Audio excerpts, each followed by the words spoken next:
In this video, I go fishing for a wrench and remove a transmission, also a clutch.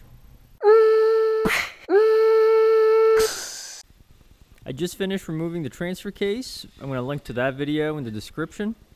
So next is to remove the transmission. So I'm going to start off with removing the transmission mount.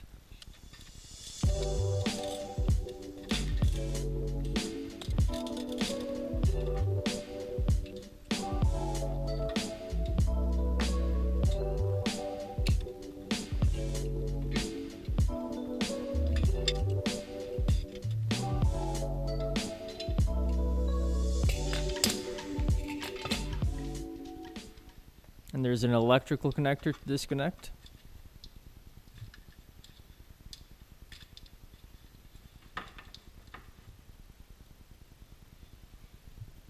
Now I'm going to remove the clutch slave cylinder. I'm going to start with removing the hydraulic line first.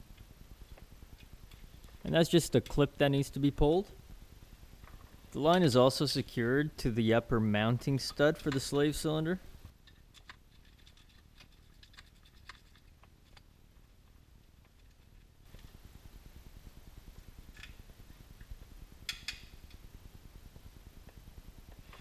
And now the line's ready to just pull off. I'm just going to put a bag over the end just so fluid doesn't keep dripping all over the place.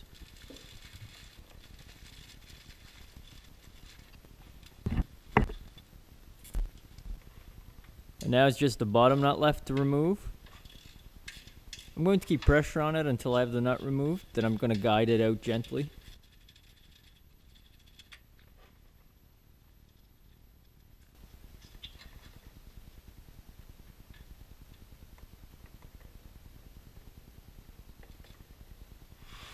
I could have left the hydraulic line on, but I chose to remove it just because I didn't want the slave cylinder dangling while I'm removing the transmission or installing it so it doesn't get damaged. And just like with the rest of the hardware, I'm going to reinstall it for safekeeping.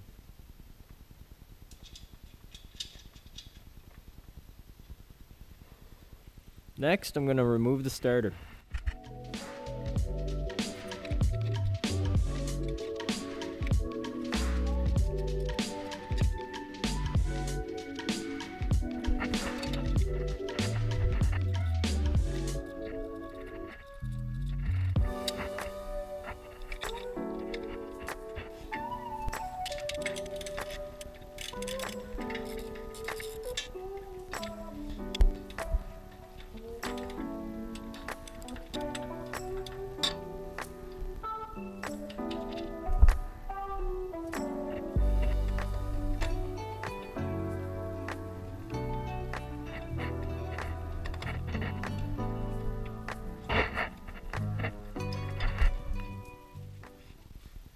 Next, I'm going to remove the catalytic converters.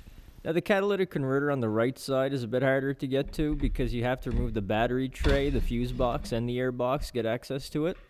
So that's what I'm going to do now, but I'm going to try and just move things around without disconnecting any wires or lines, just to make it a lot easier on the install.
Now that I can finally see the catalytic converter, the first thing I'm going to do is disconnect the oxygen sensors.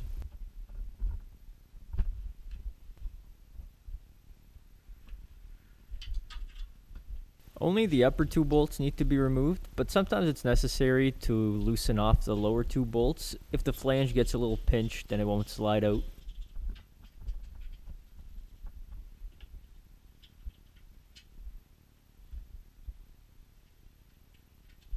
Underneath, only the right side is secured to the transmission mounting bolts, so you gotta remove this little bracket to get the catalytic converter out.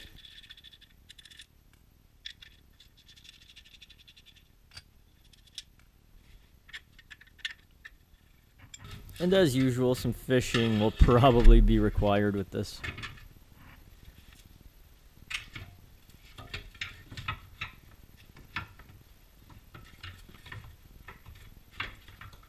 The left side is a bit of a squeeze compared to the right side. There's nothing really to remove to get access to it, but it's really hard to get your hands in there. This is where a 1/4-inch drive air ratchet or electric ratchet would really help.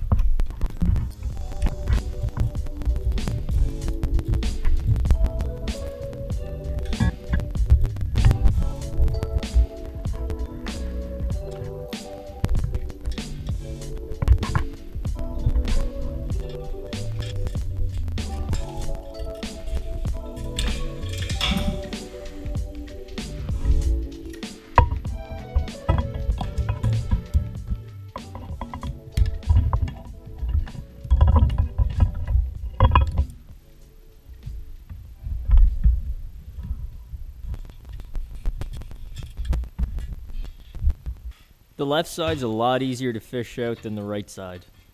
Now I can lower the transmission a little more to get access to all of the bell housing bolts. It's time to get the transmission jack into position and secure the transmission to the jack with a chain. I placed a block of wood on both sides of the transmission as an extra safety measure so the transmission doesn't have any room to rock back and forth, but as long as you have the chain nice and snug, it's usually all you need.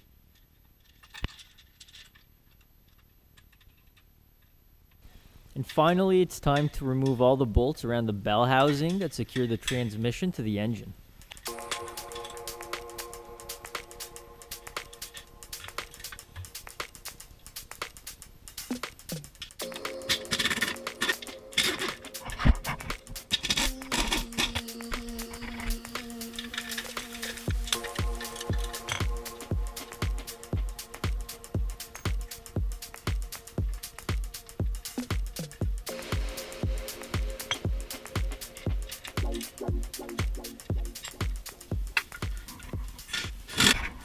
Now that all the bolts are out, I'm going to move the transmission rearward until the input shaft is clear of the clutch disc and pressure plate.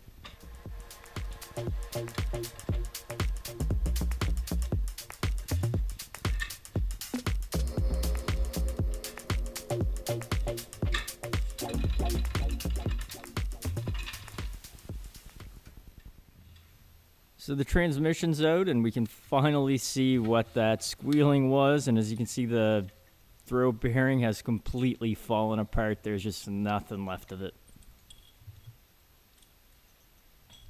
And it looks like the pressure plate fingers have been worn down a little bit, but nothing's broken. You can probably just take a little bit of emery cloth to this and scuff it up and it will still do its job.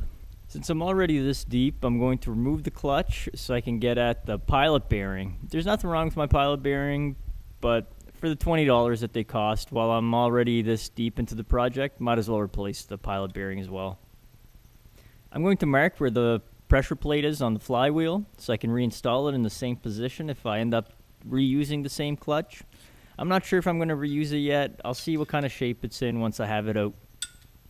I'm going to loosen the pressure plate bolts evenly and in rotation about half a turn at a time to relieve the spring tension and avoid warping the plate.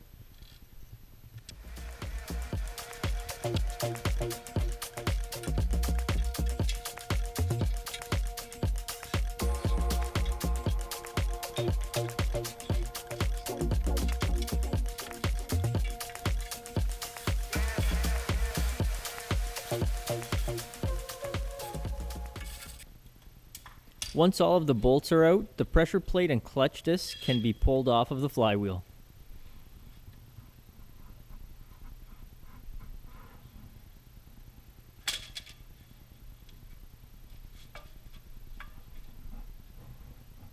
That's it for this video. If you haven't already, please check out part 1 of this project where I removed the transfer case. Also check out part 3 where I continue with replacing the pilot bearing, clutch release bearing, and get started with the reassembly. Thank you so much for watching. If you enjoyed the video, please hit that like button and make sure to subscribe.